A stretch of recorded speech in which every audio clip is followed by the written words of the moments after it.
Good morning. I'm harleysch from the LaRouche organization with your daily video update for April 17th, 2023.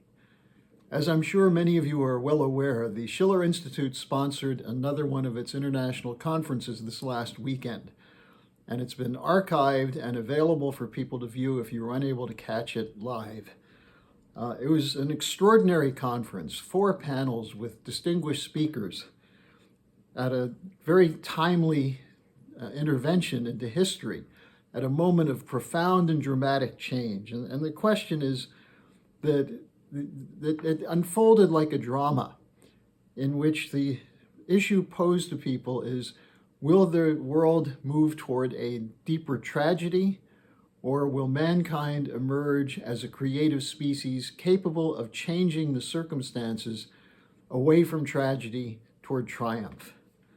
Now, in a sense, the conference as a whole addressed a fundamental paradox, which has been raised by many of the viewers of this update, of the daily updates, and it was summarized by my colleague Dennis Speed, who moderated the first panel. He asked the question, how can people be induced to do that which they desire, yet believe themselves incapable of achieving? Unquote.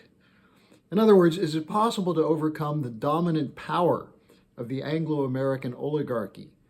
That is, their military capabilities, their control of global finance through the City of London and Wall Street, their control of global information through the media cartels and big tech. Can there be a possibility to break out from under the dictatorship of what they call the rules-based order? Now, as you know, the rules-based order is a completely phony idea. The rules are based not on natural law, but on the might and power of the controllers, in this case, London and Wall Street. But we're seeing that power diminish. It's being broken by courageous sovereign individuals acting on behalf of nations that have been accustomed to being the victims of the power of the rules-based order. Let me give you a couple of examples. First, we have the admission in leaked documents that the war in Ukraine is not going well. The exact opposite of what you hear every single day in the media in the West. Documents that reveal also that the U.S. is continuing to spy on everyone, which were revealed after the National Security Agency used the power granted after the 9/11 terrorist attacks to spy on everyone in the United States.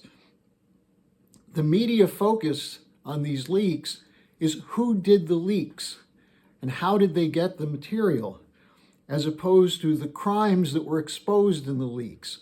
This is exactly a repeat of what happened with the Snowden case, the revelation of mass NSA spying, or the Assange WikiLeaks, that the focus was on the alleged crimes of the leaking and not on what was exposed by the leaks.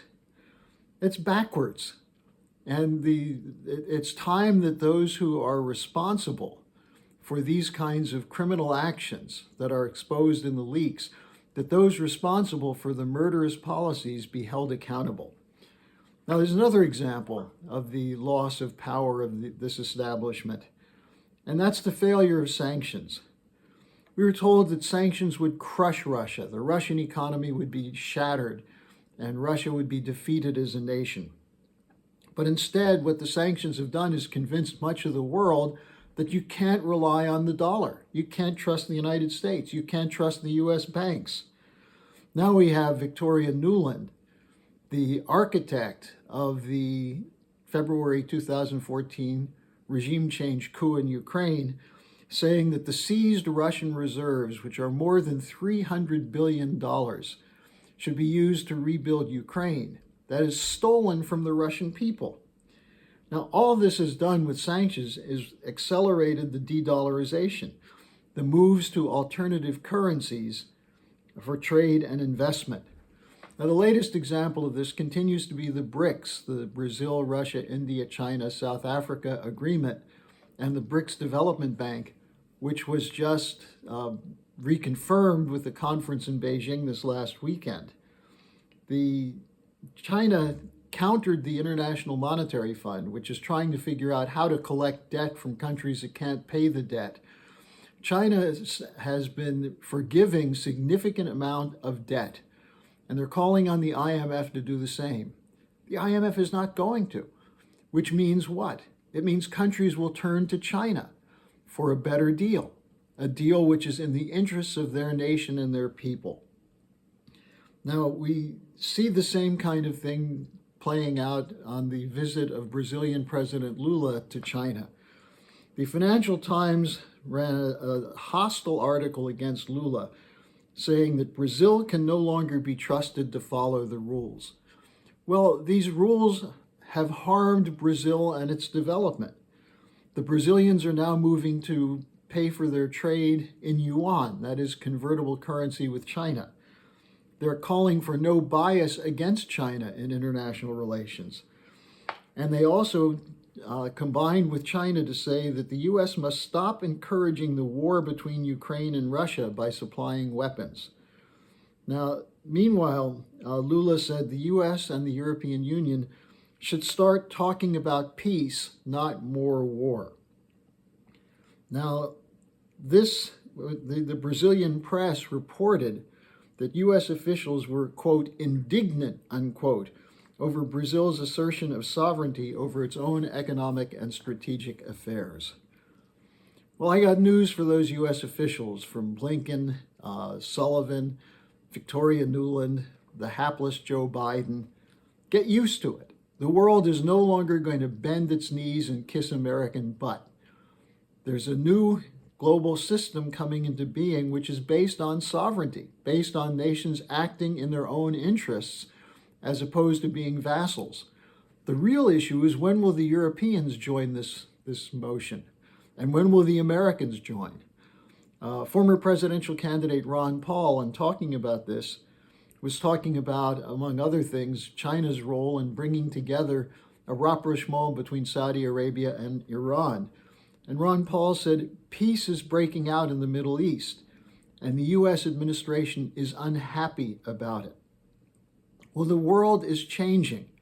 The question is, can we assure that these changes will be positive, will lead to peace and prosperity?